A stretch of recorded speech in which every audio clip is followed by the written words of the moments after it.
الحمد لله نحمده ونستعينه ونستغفره ونؤمن به ونتوكل عليه ونعوذ بالله من شرور أنفسنا ومن سيئات أعمالنا من يهده الله فلا مضل له ومن يضلل فلا هادي له وأشهد أن لا إله إلا الله وحده لا شريك له وأشهد أن محمدًا عبده ورسوله أعوذ بالله من الشيطان الرجيم بسم الله الرحمن الرحيم يا أيها الذين آمنوا اتقوا الله حق تقاته ولا تموتن إلا وأنتم مسلمون يا أيها الناس اتقوا ربكم الذي خلقكم من نفس واحدة وخلق منها زوجها وبث منهما رجالا كثيرا ونساء واتقوا الله الذي تساءلون به والأرحام إن الله كان عليكم رقيبا يا أيها الذين آمنوا اتقوا الله وقولوا قولا سديدا يصلح لكم أعمالكم ويغفر لكم ذنوبكم ومن يطيع الله ورسوله فقد فاز فوزا عظيما أما بعد وإن خير الحديث كتاب الله وخير الهدي هدي محمد صلى الله عليه وسلم وشر الأمور محدثاتها وكل محدثة بدعة وكل بدعة ضلالة وكل ضلالة في النار بسم الله الرحمن الرحيم يا أيها الذين آمنوا اتقوا الله حق تقاته ولا تموتن إلا وأنتم مسلمون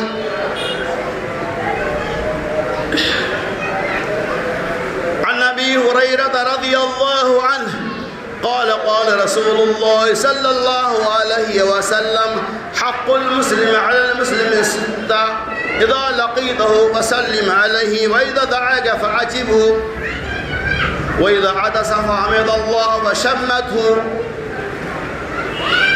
ويستنصح فانصح له وإذا مرض فعده وإذا مات فاتبعه رواہ مسلم. یعنی اس روایت کو امام مسلم علیہ الرحمہ نے باب فی کتاب الجنائز کے اندر لایا ہے.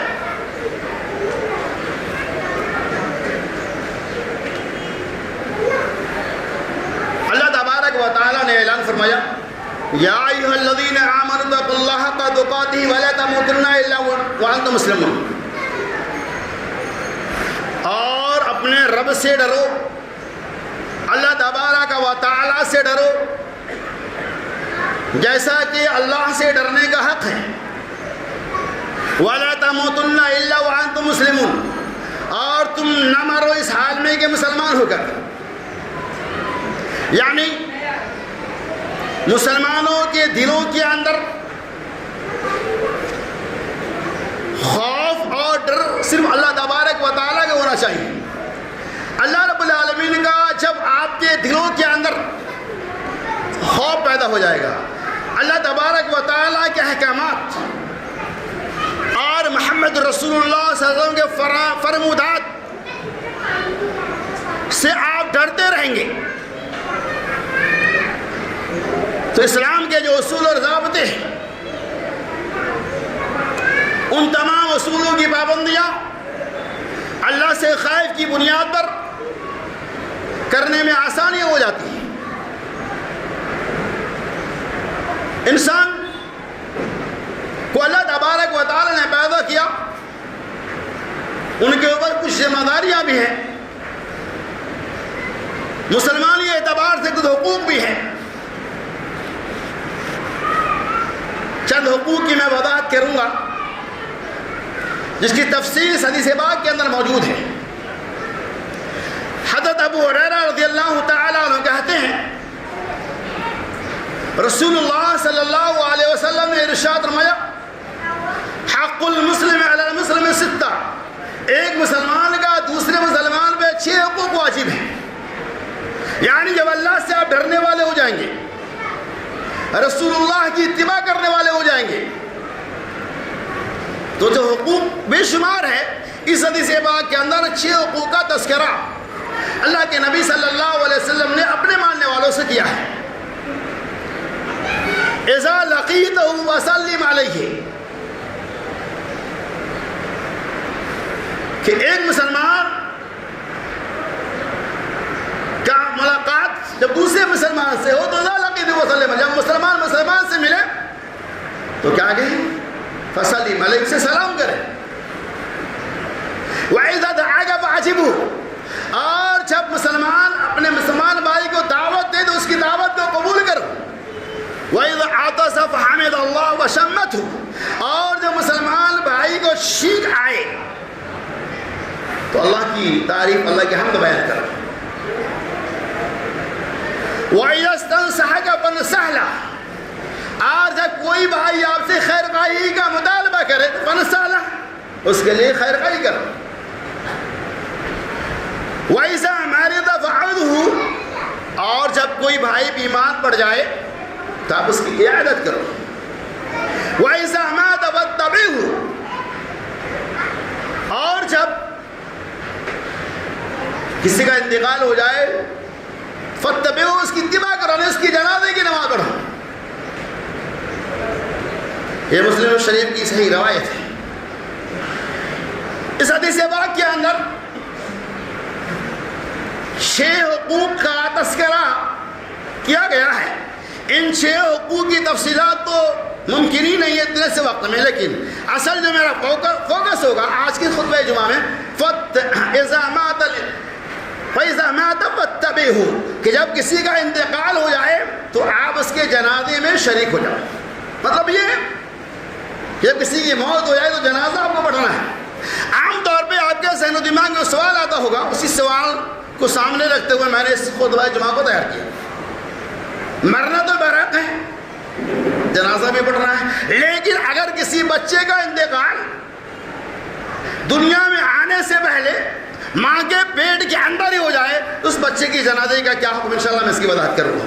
اللہ سے دعا کرتا ہوں اللہ تبارک و تعالی ہمیں قرآن و سنت کی روشنی میں اس کی وضاحت کرنے اور آپ کو سن کر اس کے اوپر عمل کرنے کی توفیق عطا فرمائے. اذا لقیتہ وسلم علیہ، پہلی ذمہ داری ہے، پہلا یہ حق ہے کہ اذا لقیتہ وسلم علیہ، کہ ایک مسلمان کی ملاقات دوسرے مسلمان سے ہو تو سلام کرے.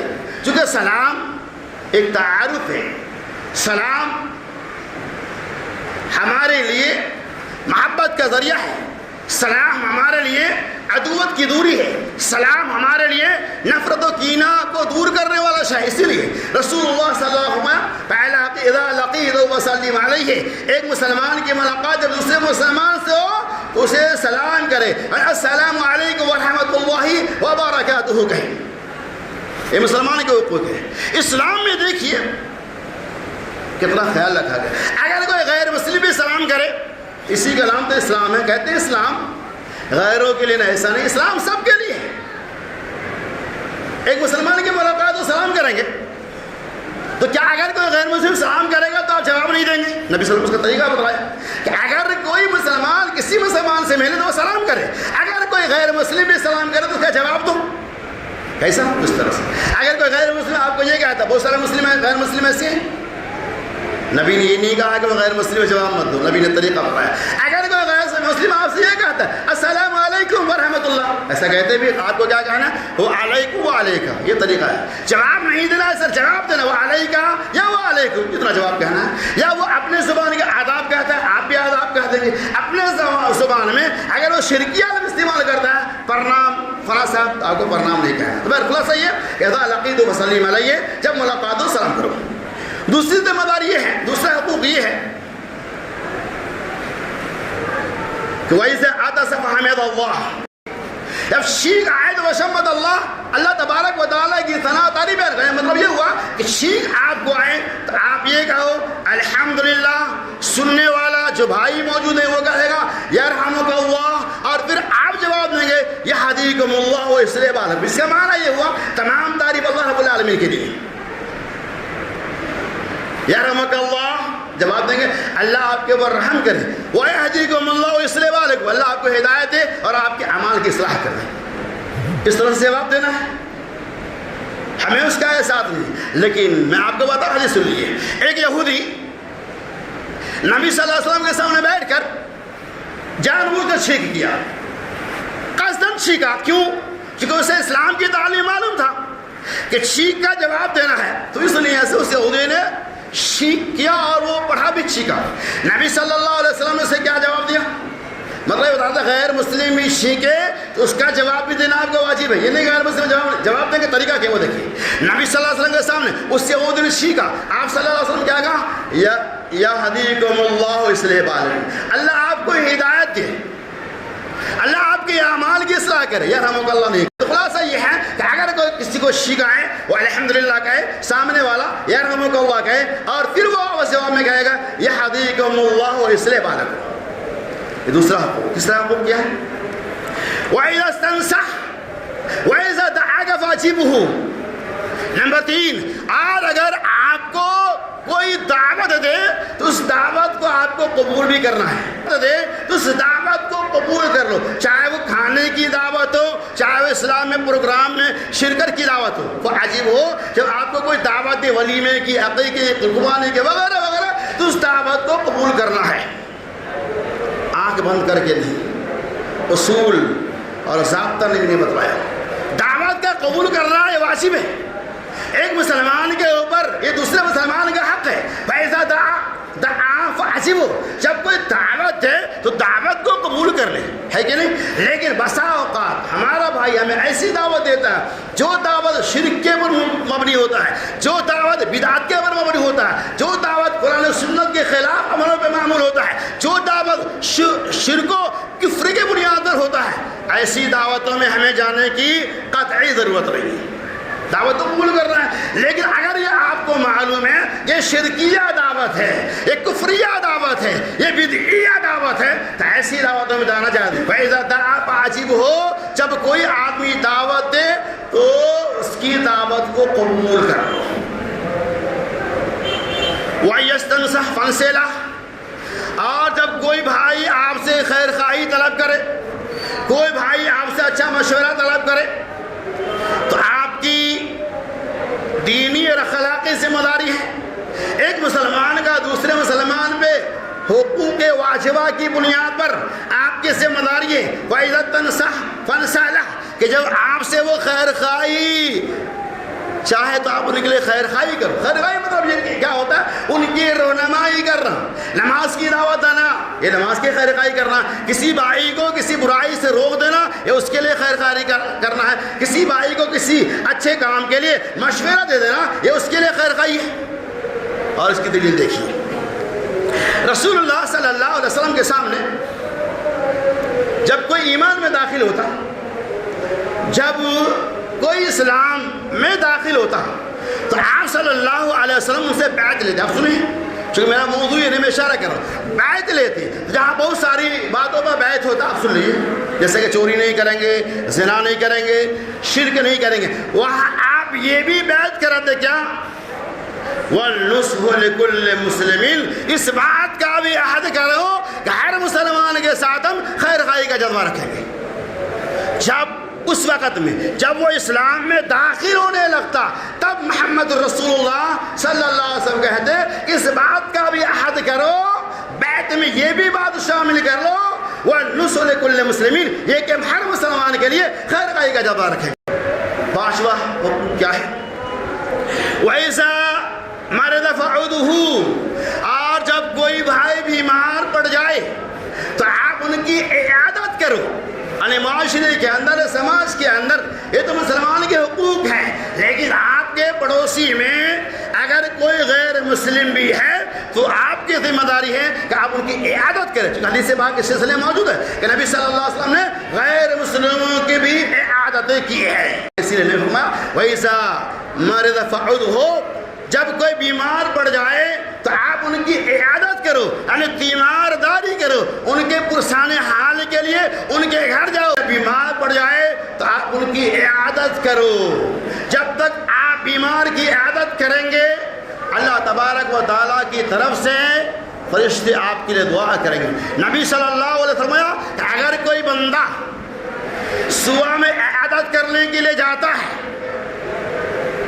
اللہ تبارک و تعالیٰ کے فرشتے ان کے لیے مغفرت کے دعا شام تک کرتے ہیں۔ اور کوئی بندہ اپنے بیمار بھائی کی عادت کے لیے شام میں جاتا ہے تو صبح تک اللہ کے فرشتے ان کے لیے مغفرت کی دعائیں کرتے ہیں۔ کتنا بڑا مقام ہے۔ ایک تو یہ کہ ہم نے عادت کیا، جو بیمار ہیں انہیں بیماری کے اندر راحت مل جاتی ہے۔ ہمارا بینیفٹ کتنا بڑا ہوا کہ 2 بار اگر گئے تو 24 گھنٹہ تک ہمارے لیے اللہ کے فرشتے مغفرت کی دعائیں کرتے رہتے ہیں۔ وَإِذَا مَرِضَ فَعُودُهُ، جب کوئی آدمی بیمار پڑ جائے تو آپ ان کی عیادت اختصار کے ساتھ میں وضاحت کر رہا تھا۔ اور چلیے وَإِذَا مَاتَ فَاتَّبِعْهُ، اور جب کسی کا انتقال ہو جائے تو آپ ان کی جنازے کی نماز پڑھو۔